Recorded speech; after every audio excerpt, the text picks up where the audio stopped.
미국 메릴랜드주의 한 시골 마을. 조그만 한인교회에서 장례식이 열리고 있습니다. 5.18 전도사 서유진 선생이 향년 78세를 일기로 미국 자택에서 타계했습니다. 조문객이 20명 남짓일 정도로 조촐합니다. 악으로 쫓아나느니라. 그런데 서유진 선생 고향 친구들의 추도사가 예사롭지 않습니다. 한평생 한국 민주화운동과 아시아 입권운동에 헌신했던 우리 친구, 아무 대가도 없이 항상 친구는 허건나 돈 안 드는 일만 찾아다니는 일을 했었고, 가끔 물어보면 어디 독립투사가 가족끼리 생각을 하며 살았었느냐고 하며 반문을 했을 때 나를 당황케 했으며, 그때마다 우리 범인들하고는 사고가 확실히 다르다는 것을 깨닫고 있었지.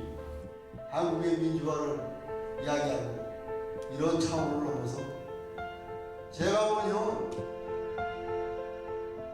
나라나 조국보다 세계 인류를 위해서 힘없고 적은 자, 힘으로 억누르는 자들과 정화하는 그야말로 하나님의 마음을 그대로 기능하고 있습니다. 이제 그곳은 형이 핏발이 서려서 걱정하고 염려하는 그런 세상이 아니라 편안한 세상에서 가정도 버리고 자기의 모든 것을 다 버리고 형이 추구하고 살았던 그 삶을 부디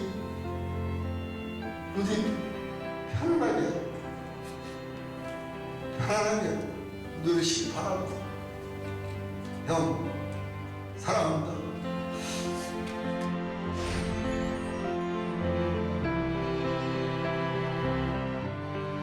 그로부터 며칠 뒤 광주 망월동에서 선생의 추모식이 한 번 더 열렸습니다. 그를 아는 이들의 추도사가 보는 사람들의 마음을 절절하게 울립니다. 내가 이빨 2개만 남더라도 그놈들 목덜미에 박아 넣을 것이고 손가락이 2개만 남더라도 그놈들 2 눈덩이에 찔러 넣을 것이라고 일갈하시며 서슬퍼런 독재 정권과 맞짱을 뜨신 천상 싸움꾼 싸움닭이셨습니다. 수아, 안 된다고 하기 전에 치열하게, 아니 처절하게 해보기라도 했어? 스스로에게 물어보라고. 남들은 속여도 자기는 못 속여 라고 귀에 인이 박히도록 말씀하셨습니다. 이승에 머무는 동안 사랑도 명예도 일체의 부귀영화도 멀리한 채 이 세상을 주유해온 삶, 탁한 세상의 온갖 유혹과 향락도 뿌리치고 맨 홀몸으로 이렇게 걸어온 삶을 우리는 마음에 새깁니다. 그 삶이 인간의 존엄과 사회 정의를 위한 위대한 그러나 고난에 찬 행군이었다는 점에서 우리 아우들은 머리 숙여 존경 인사를 올립니다.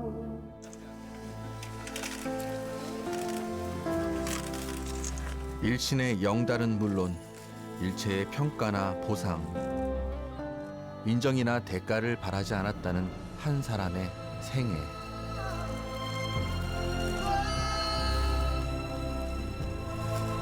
무엇이 그의 삶을 이렇게 이끌었고 이토록 남은 이들을 눈물 짓게 하는 걸까요?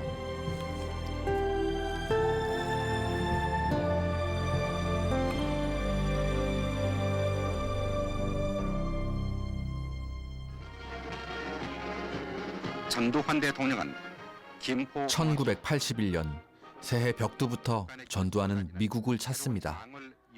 전두환 대통령의 이번 미국 방문은 레이건 미국 대통령이 취임한 이후 외국 원수로는 처음 공식 초청함으로써 이루어졌습니다.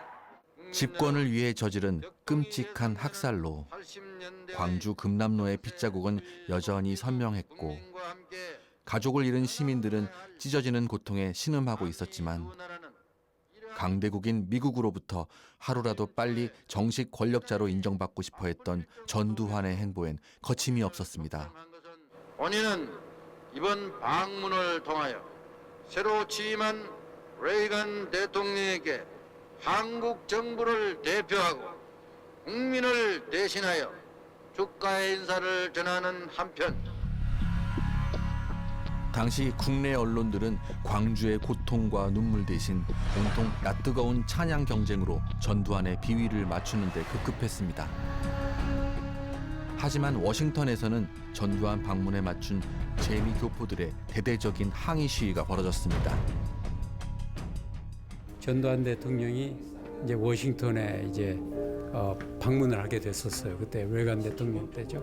그때 우리 워싱턴에 있는 사람들이 엄청난 그 디몬스트레이션을 했고 전두환 대통령이 여기에 이제 왔을 때 정문으로 들어가지를 못했어요. 왜냐하면 우리 데모하는 우리 워싱턴 교포들이 앞을 막고 있어가지고 그 부인이 이 둘이서 이렇게 들어가는데 뒤로 이제 들어가는데 여기 교포 한 분이 손가락질하면서 너 어디라고 여기 워싱턴에 오느냐. 그러니까 이순자 여사가 그게 총으로 쏘는 줄 알고 뒤로 완전히 나가 자빠졌어요. 재미교포들이 생업을 팽개치고 매일같이 전두환 반대 시위와 광주학살 진상규명 시위를 열던 그때 집회 대열의 중심에는 서유진 선생이 있었습니다. 관을 12개를 만들어서 태극기를 씌워서 그 미국 그 듀폰 석굴 앞에 거기다 세워놓고 지나간 미국인들한테 한국에는 별들 다른 군사 반란자가 미국하고 이렇게 손을 잡고 미국이 도와주고 있는데 미국이 이런 일을 해서 되겠는가. 이상한 건 그 다음이었습니다. 전두환이 한국에 돌아가고 다들 생업에 복귀한 뒤에도 서유진 선생이 홀로 시위를 계속해 나간 겁니다. 아메리칸 드림을 꿈꾸며 함께 이민 왔던 가족들과의 일상은 물론 생계마저 내팽개치고 말입니다. 일하는 중간에 데모 가느라고 없어져요, 사람이. 그러면 종업원들 데리고 제가 혼자 하면은 너무 힘들죠. 그러면 그럼 맨날 그래요, 제가. 집에 들어오면 아니 무슨 독립투사도 아니고 무슨 나라에서 상 준다고 한국에서 못 살고 미국까지 왔는데 그러고 나가서 떠드냐.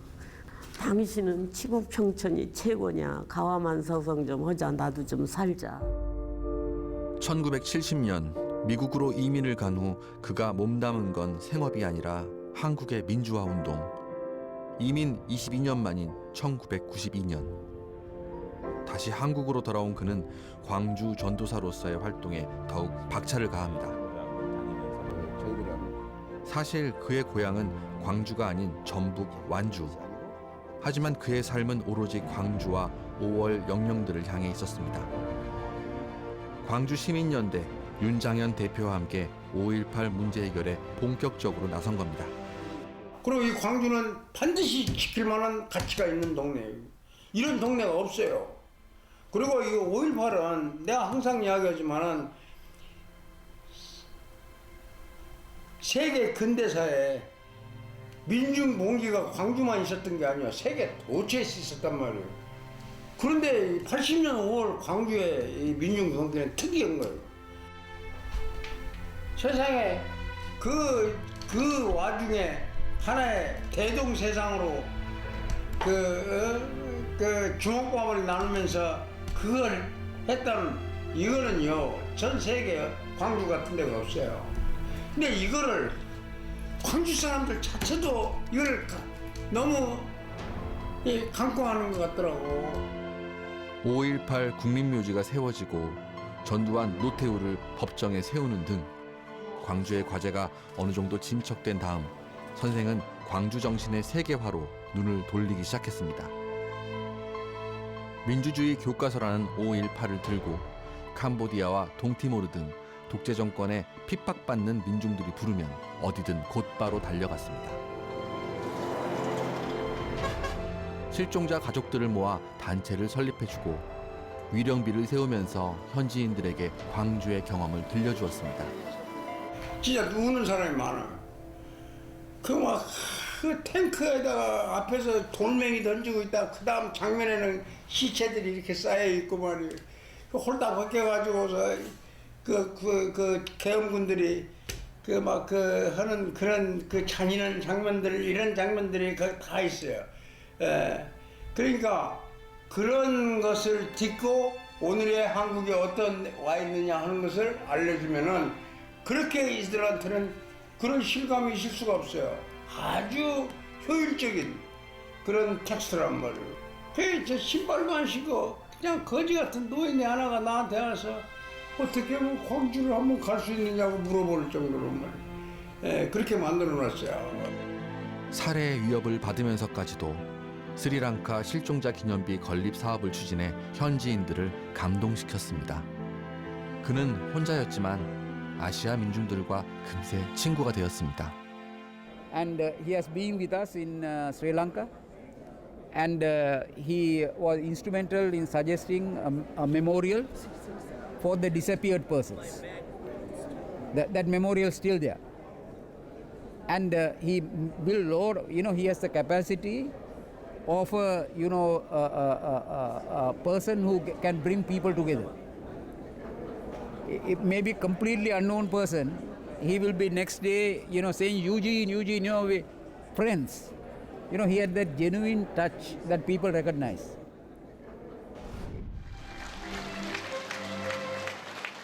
(2011년) 5.18 기록물이 세계 유네스코 기록유산에 등재되었습니다. 북한군 소행이라는 등 국내에서 5.18 왜곡과 폄훼가 난무하던 시절에 이뤄낸 광주 시민들의 쾌거였습니다. 많은 이들이 정성을 쏟았고 마음을 한데 모아 가능한 일이었습니다. 등재가 성사된 것을 축하하는 행사장에는 광주시장과 국회의원들이 언론의 스포트라이트를 받았습니다.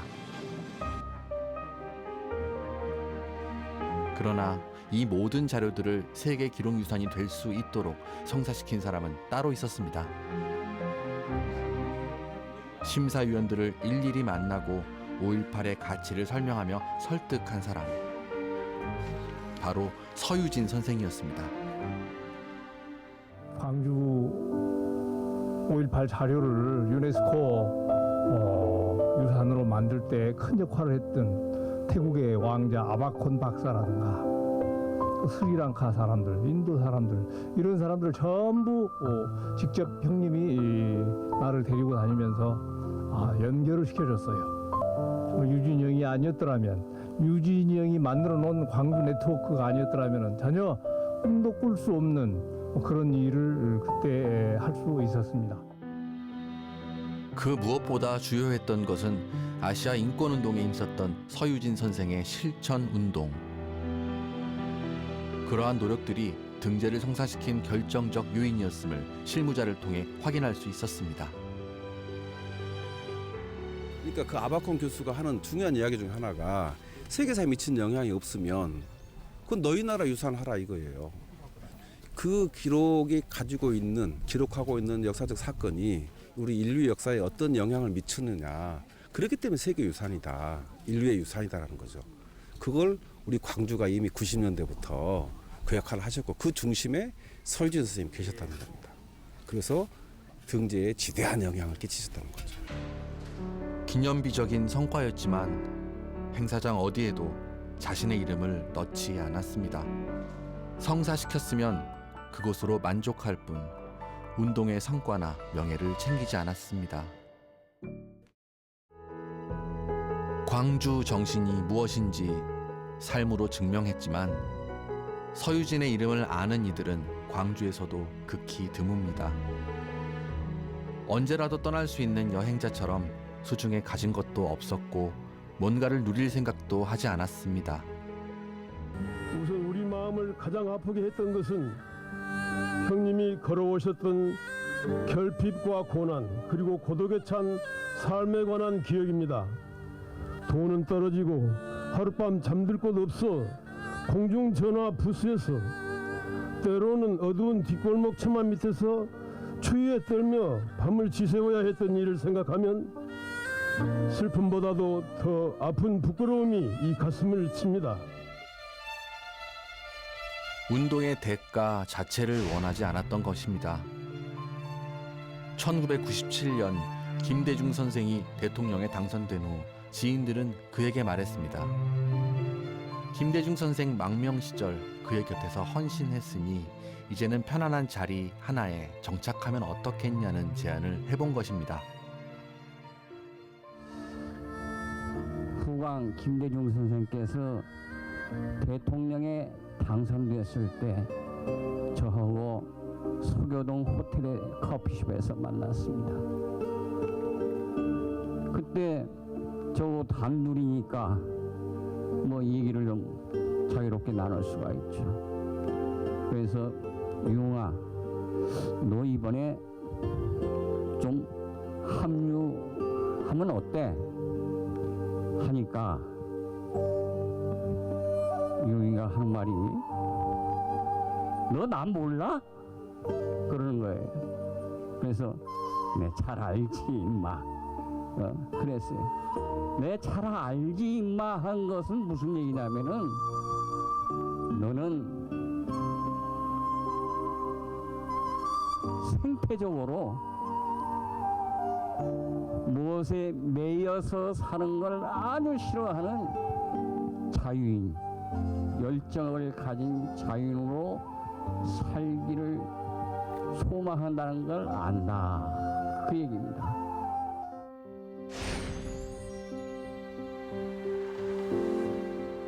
서유진 선생이 세계 정계의 중심인 워싱턴 등 미국 동부에서 동분서주하며 5.18을 알리던 그때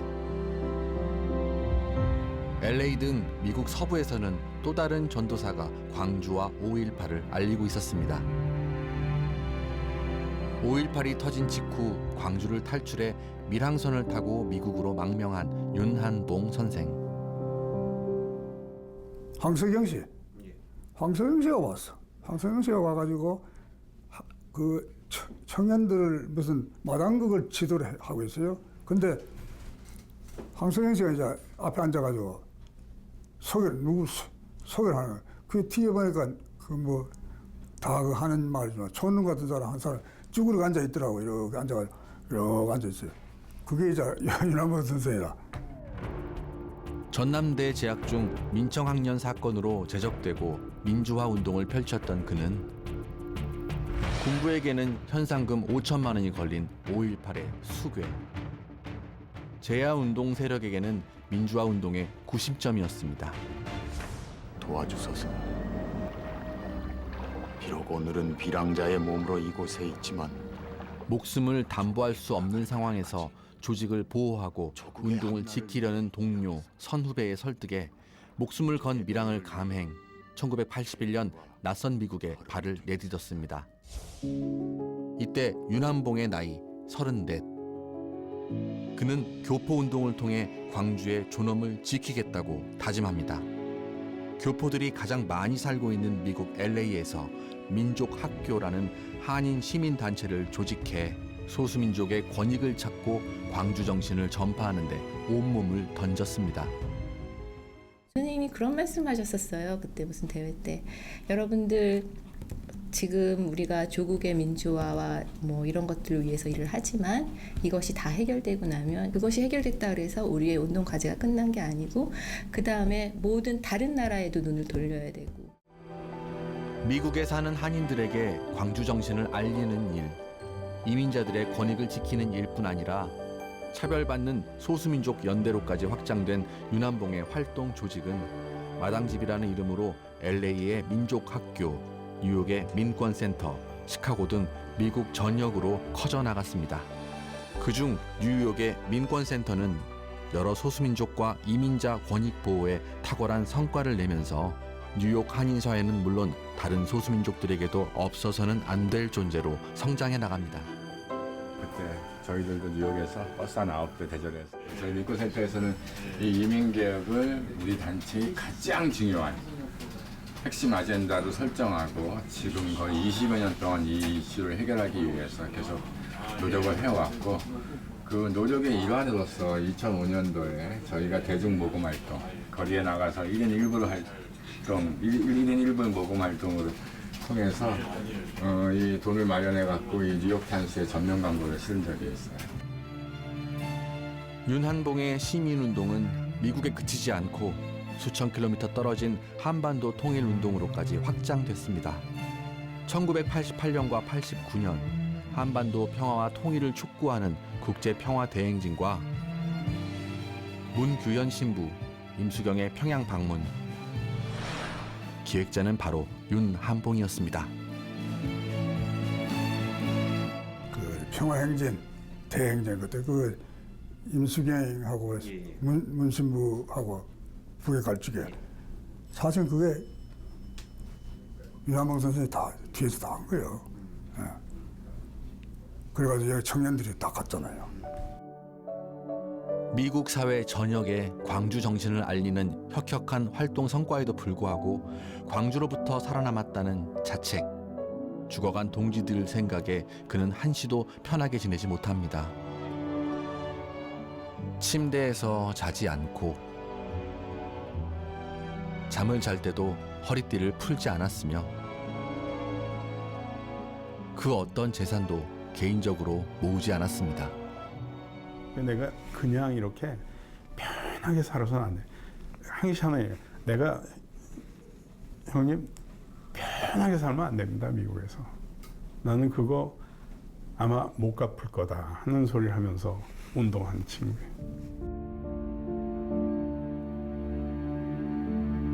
윤상원과 박관현 등 민주화운동 동지들을 광주에 두고 혼자 살아왔다는 죄책감은 그를 평생 괴롭혔지만 윤한봉 선생이 얘기하는 광주나 딴 거보다 자기 그 죄책감, 나 그게 제일 하여튼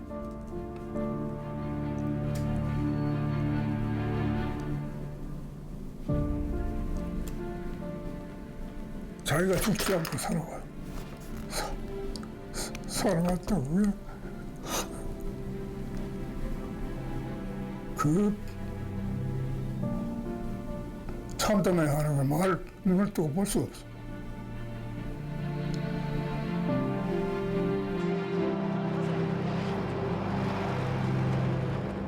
또 그 죄책감은 윤한봉 선생을 일으켜 세워 시민운동을 하게 만든 원천이기도 했습니다. 12년 만에 귀국길에 나선 윤한봉 선생의 일성도 바로 살아남은 자로서의 책무였습니다. 해운동의 원동력은 가시님들의 그 부릅뜬 두 눈과 광주 시민들의 영웅적인 투쟁이었습니다. 윤한봉이 뿌린 광주 정신의 씨앗은 40년이 지나면서 이제 울창한 나무로 자랐습니다. 하지만 미국과 전 세계를 넘나들며 광주를 위해 일했던 이 조직의 천재는 어떠한 직함도 챙기지 않았습니다. 미국 LA 민족학교에서 유일한 직함이 있었으니 청소를 도맡는 소사였습니다. 이렇게 담배를 이렇게 피지를 않으신 거를 본 적이 없어요. 꼭 그거 어떻게 이렇게 좀 이렇게 버리는 피다 남은 걸 이렇게 꼭 거꾸로 이렇게 드시더라고요, 담배를. 그리고 그냥 이렇게 하고 피더라고요. 그리고 그냥 쭈그리고 앉아서 맨날 다. 그분은 젊은 사람들이 다 있고 그런데 한 번도 감투를 써보신 적이 없어요. 무슨 직책이 없었어요. 그냥 맨날 다 나는 소사다 그러셨어요. 그래가지고 기어다니시면서 방을 다 구석구석에 닦고 그러셨어요. 본인이. 윤한봉이 세운 미국 뉴욕 민권센터로 선생의 흔적을 찾아 나섰습니다. 5.18 3주기 때 써내려간 두루마리 성명서가 나옵니다. 윤원 목사님 글씨. 일 수도 있고. 광주에 있는 가정하다. 이거는 우리가 LA가 유일하게 자기 그 자체 건물이 있다고 그랬잖아요. 당시에 그 건물 임을 위한 행진곡 악보. 1989년 광주 MBC에 5.18 특집 영상 테이프도 있습니다. 그러니까 저희들이 그 단체 설립 초창기에는 그 미주에서 유일하게 5.18을 기념하는 단체였습니다.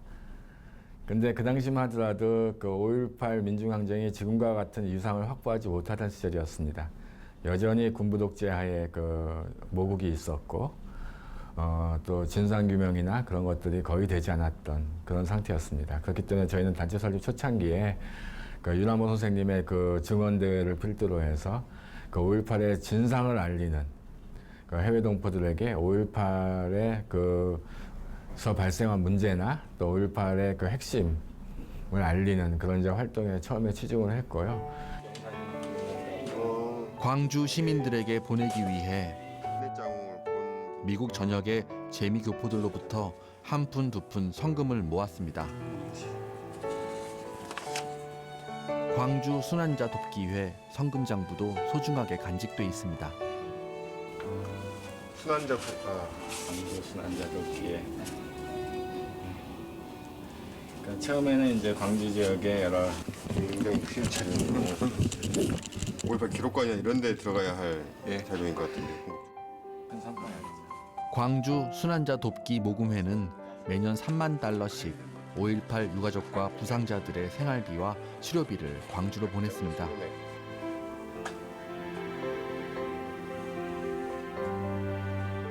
이 모금장부엔 미국 동포들 한 명 한 명의 땀과 한숨이 짙게 배어 있었습니다. 광주 순환자 돕기 성금. 미국에서만 진행된 게 아니었습니다. 수천 킬로미터 떨어진 저 유럽 대륙에서도 슬픔에 잠긴 광주 시민들을 위해 동포들이 십시일반 돈을 모아 보냈습니다. 이 모금장부에 독일로 파견된 한국인 광부들과 간호사들, 유학생들의 이름이 깨알같이 적혀 있습니다. 정말 이럴 수가 있는가? 이럴 수가 있는가? 비참한 거죠. 예. 그래서 이제 그런 방송들을 보고 나서 우선 좀 그 피해자한테 돈을 좀 보내주자.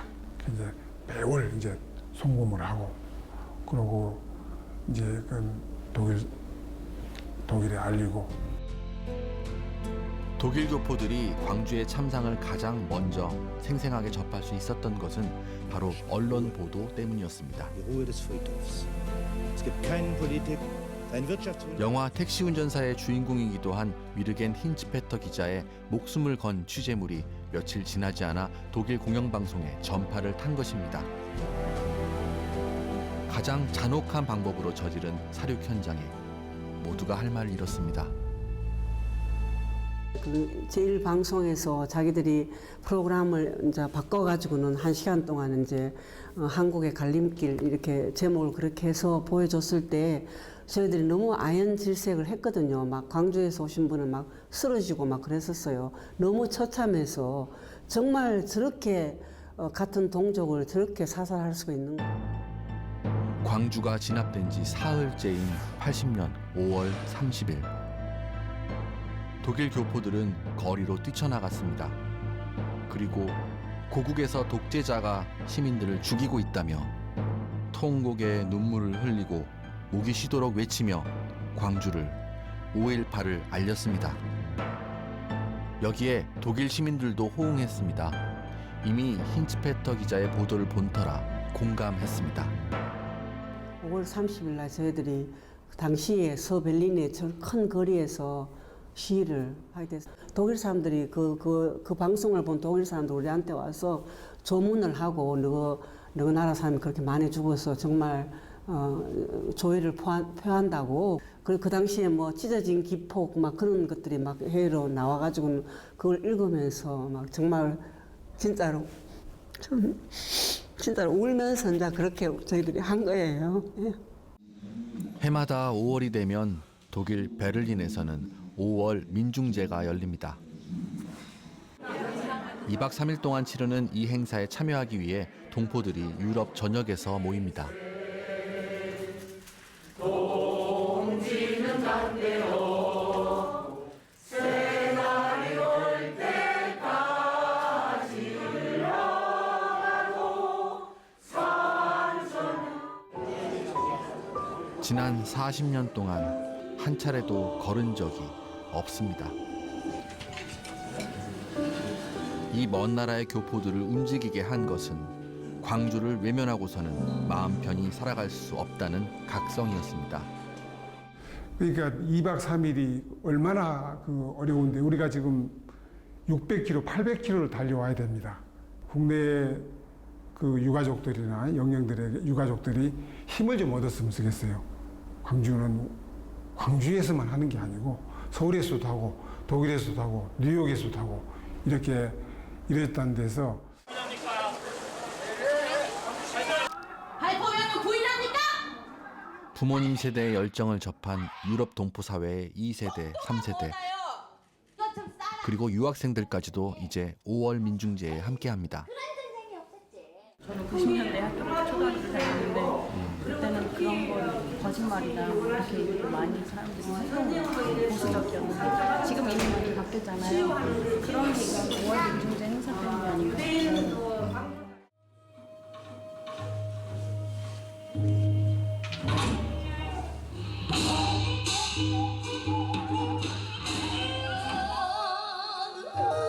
사실 1980년 당시 독일 또한 분단 국가이던 시절이어서 교포들이 광주를 위한 추모 행사를 준비한다는 건 결코 쉬운 일이 아니었습니다.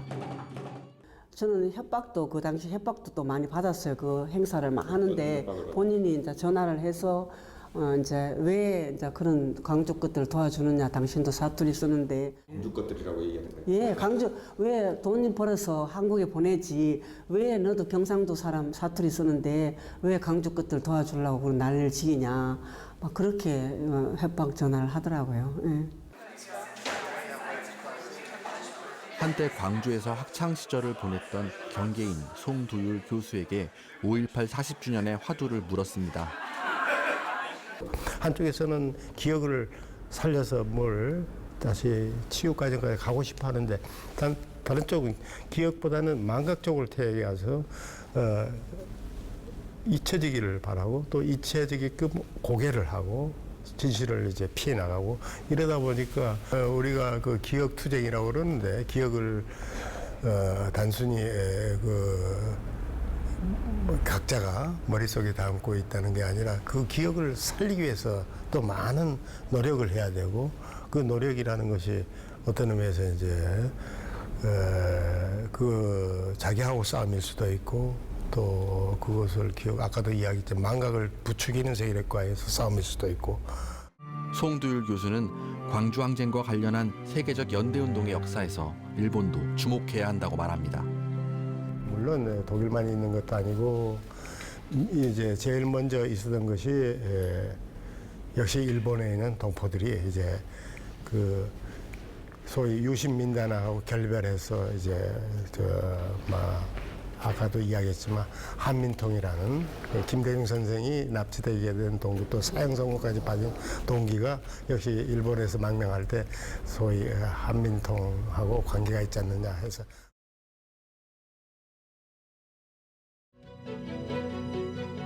(1973년) 유신 독재를 견제하고 민주주의를 수호한다는 취지로 결성된 제1한국민주통일연합.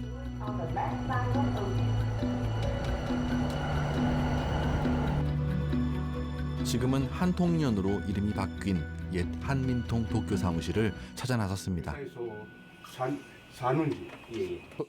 한통연 곽수호 고문에게 그의 봄은 아직도 잊지 못할 충격으로 남아 있습니다. 하니까 큰 수백 명 모아놓고 작은 그중 잔인한 사진 하나는 아직도 한 고문의 뇌리에 또렷이 박혀 있습니다.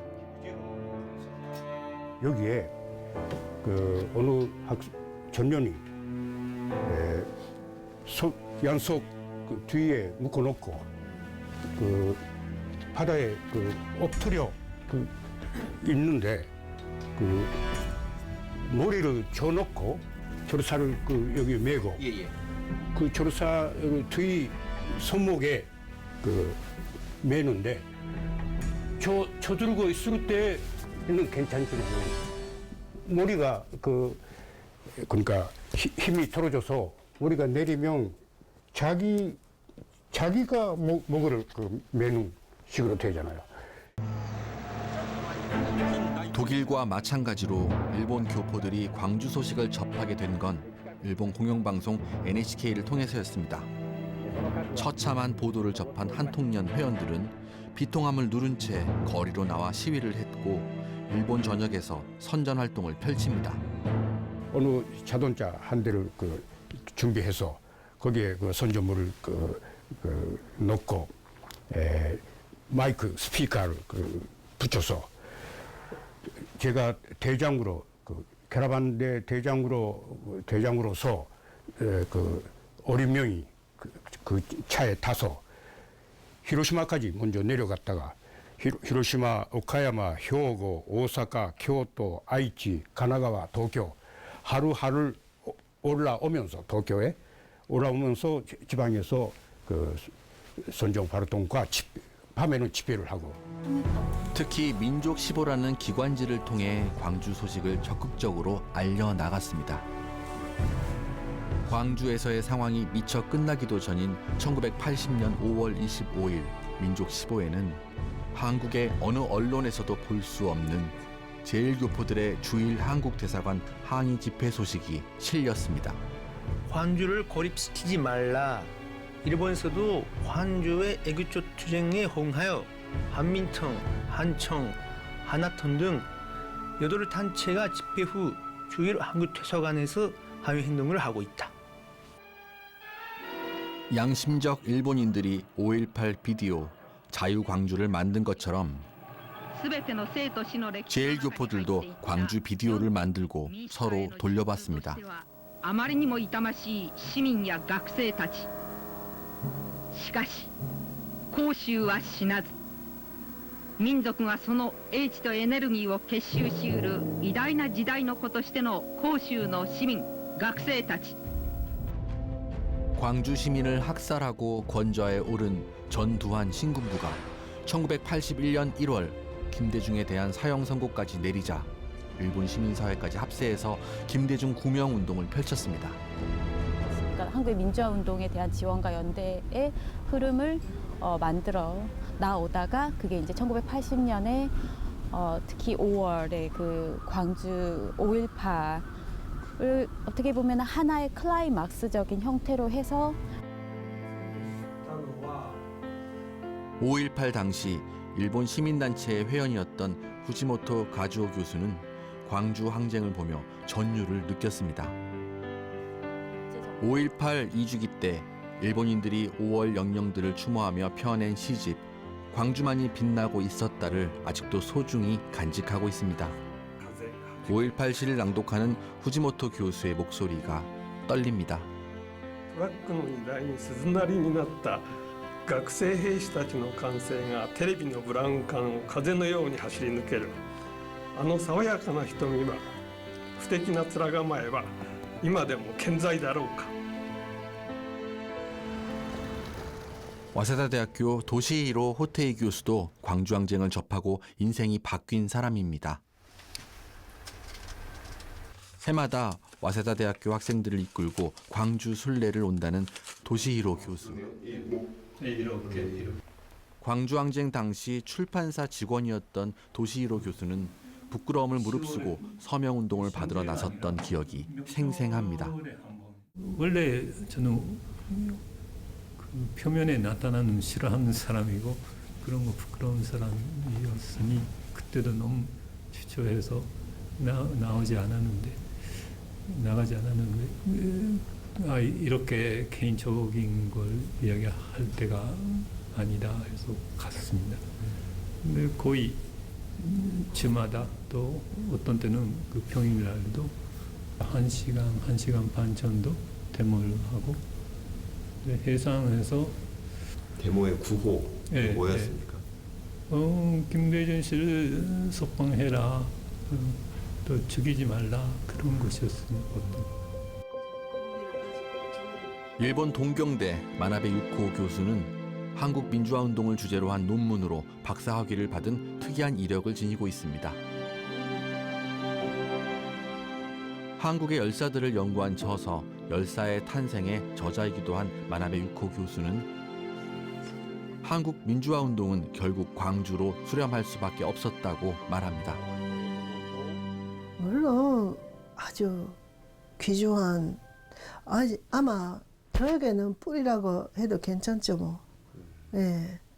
맨 처음에는 열사 연구에서 시작했지만 그 열사들도 광주 때문에 뭐 목숨 버리고 이렇게 많이 싸웠잖아요. 근데 부모님들도 그렇고. 근데 그 열사 연구를 통해서 광주를 알게 되고 광주를 통해서 일본의 역사를 뭐 돌이켜볼 그런 그 기회가 됐고, 제가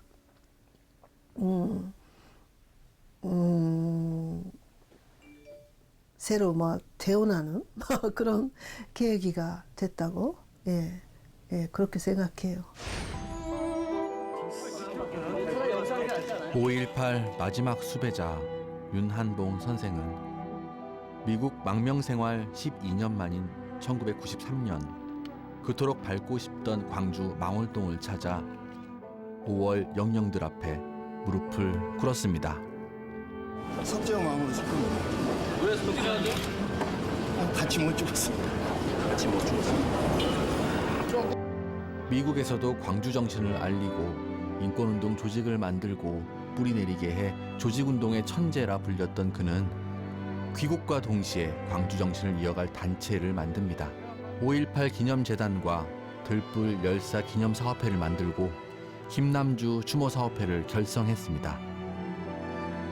5.18은 성역이 아니라 광주 시민과 함께 나아가야 한다며 주변의 쓴소리를 서슴지 않아 오해와 미움도 많이 샀습니다. 성격이 어떤 분이세요? 원칙주의자. 따지고 보면 융통이 없죠. 모르시죠? 만나본 적도 없으시죠? 합수씨 쳐다볼 때마다 깜짝깜짝 놀라는 게 굉장히 인간미 넘치는 사람. 그러니까 자기는 자기를 안에서 이렇게 할 때는 한 점의 오차도 없어야 되는 분이에요. 그 사람이 일에 자기가 하는 일은. 그런데 남들이 뭐 하는 거에 대해서는 절대 그럴 수 있다. 그렇게 하고 참 부드럽게 하고.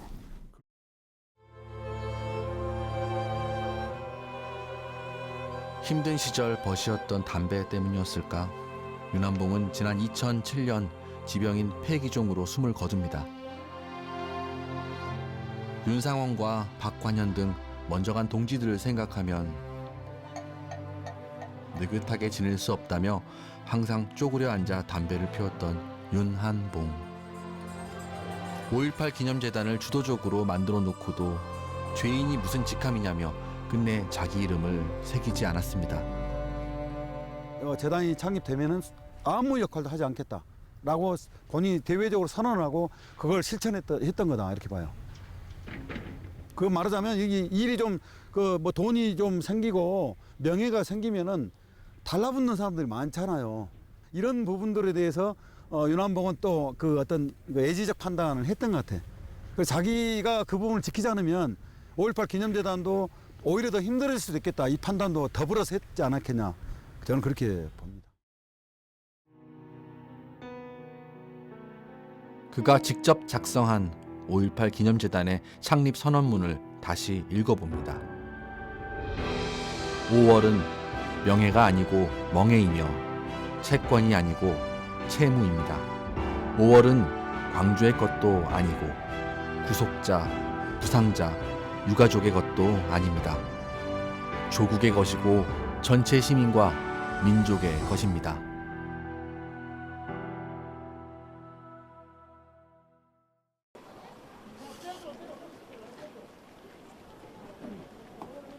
학살자 전두환이 법정에 섰습니다. 여전히 당당하고 떳떳하다는 듯 고개를 빳빳이 들고 있습니다. 이렇게나 지은 죄가 많은데 왜 반성하지 않습니까?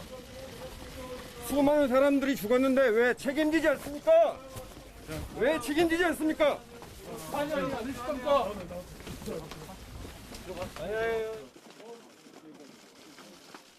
1980년으로부터 40년, 진실을 은폐하며 그 속에서 기생해온 자들과의 기나긴 싸움은 아직 끝나지 않았습니다. 그러나 이 싸움은 앞으로도 멈추지 않을 것 같습니다. 80년 그날, 항쟁 주역들이 쓰러진 뒤, 그 후로도 오랫동안 이름도 남김없이 싸워온, 아니 싸우는 이들이 여전히 여기에 있기 때문일 것입니다.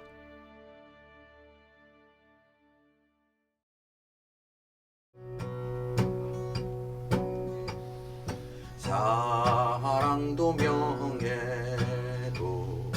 이름도 남김없이 한평생 나가자던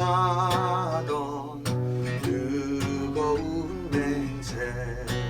이낙 선생님이 거름이 되어서 지금은 이제 튼튼한 아름드린 나무가 되었고, 여러 가지로 생각을 하고 계산해가지고 하는 게 아니라 내가 지금 이거 할 수 있는 건 이거다 그러면 그냥 하는 거예요. 인간으로서 본분을 지키기 위해서 하는 거니까 뭐 알아주면 더 고맙지만 뭐 그렇게 알아주지 않아도 그렇게 크게 섭섭하지 않아요. 전 세계적으로 알리고 그리고 그걸 공유하고 그러한 일들을 열심히 하겠습니다. 유진영 염려 마세요. 제가 합니다. 나 지금 잘 살고 있는 걸까라는 생각이 들 때 이제 한 번씩 보게 되는